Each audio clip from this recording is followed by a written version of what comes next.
All right, welcome back to the hangar. Just a little quick video. Sorry, I look a little rough. Not shaving this week. So I forgot to put the wing tanks on the Diamondback to do the CG. So I had to go back, put those on, recheck everything, and also took the fueling station.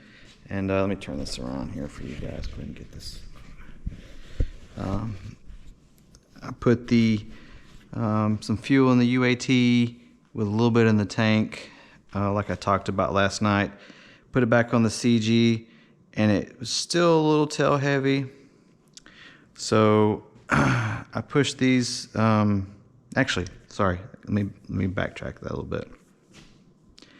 So it was. What was it? It was nose heavy. Sorry, it was nose heavy. And then when I pushed it to put the tanks on there, which you think it wouldn't make it any more too much tail heavy, because the CG is kind of right on the spar. So the bulk of those is forward of the CG, but because of the mounting, it's heavier, and they mount back here. So they're pretty close to CG. And then of course the fuel was ahead, so it went from kind of essentially being a little nose heavy to like 0.03 tail heavy, which is nothing, because when I fill that tank up, it's going to be probably half a pound nose heavy at that point, and that's just how jets are. So what I'm going to do, I just push this stuff a little forward. I'm just going to go as far forward as I can with those, and I can always move this battery around if I need to fine tune it. Where are they at? The two power system batteries are going to go on the nose, and I'll push them forward a little bit more to help with the weight.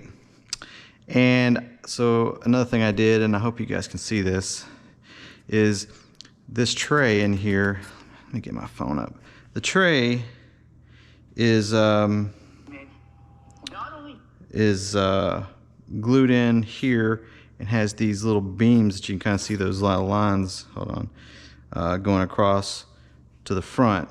Well, this little beam right here is only touching about to that far on the bottom of the skin. So that's all glue it had. So the front of it was moving. And, damn this app.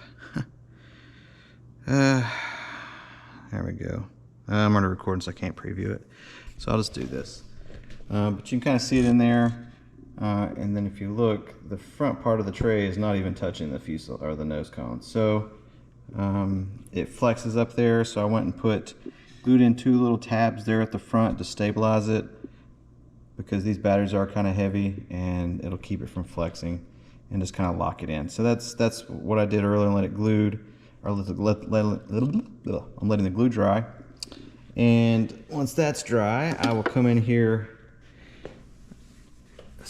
I'm going to sand it a little bit, because you got some CA in there, it looks like. Sand it a little bit, really smooth. Actually, what is that? It feels rubbery. Unless I got some glue on it. Might have gotten some glue on it, because it's still kind of tacky. But I'll scrape that off real quick once I put the camera down. But sand a little bit, and then put some, heavy duty Velcro. I like the plastic stuff that just pushes together. And then what I'll probably do is take and glue a piece of Velcro in, and put a screw in it. That way I can use the Velcro to kind of be as a little securing strap. And then that'll be the nose. Then I can put it back on. This will just be the same thing. I'm just gonna two-sided tape this battery to the motor battery, and I'll use the same Velcro to hold this battery down and put a strap as well. And I gotta hard mount the gyro, and this is kind of where I'm gonna put the plugs. I gotta have to take and cut these out, because they basically sit down like that, and the batteries will plug right into the top. And that'll be it. Once that's done, it's just final setup, because CG is kind of known. This is kind of how they say do it. Like once you kind of get towards the end of the build, put it on the CG stand, and kind of see how it goes based on that. And I was told that I wouldn't need anything in the nose, which is why they were gonna, I think, do away with the nose stuff.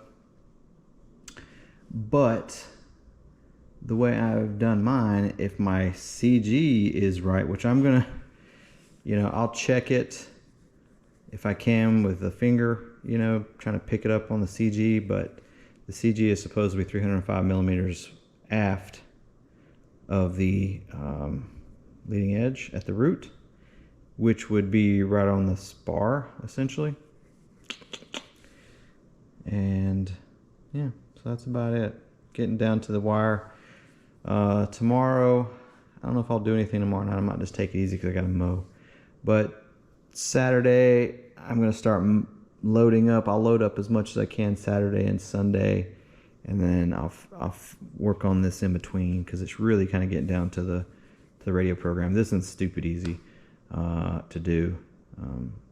So, and then I still need to check. I need to check something on the A7. I got one gear that it's got that play in it again, which it keeps becoming an issue, and I'm starting to think maybe the motor is, I'm thinking maybe if I up the amps on the gear in the controller so it don't amp out as quick, I think what's happening is that first gear, one gear is hitting a little bit sooner, and as soon as it hits and amps out, it's shutting off everything, and that other gear is got like maybe like a split second longer it needs to go. So I'm gonna try to up the amps just a hair to see if that will help fix that particular problem. If not, the only thing I can do at this point is put a ply block on the back side of the gear, so as it comes to it, it hits the gear,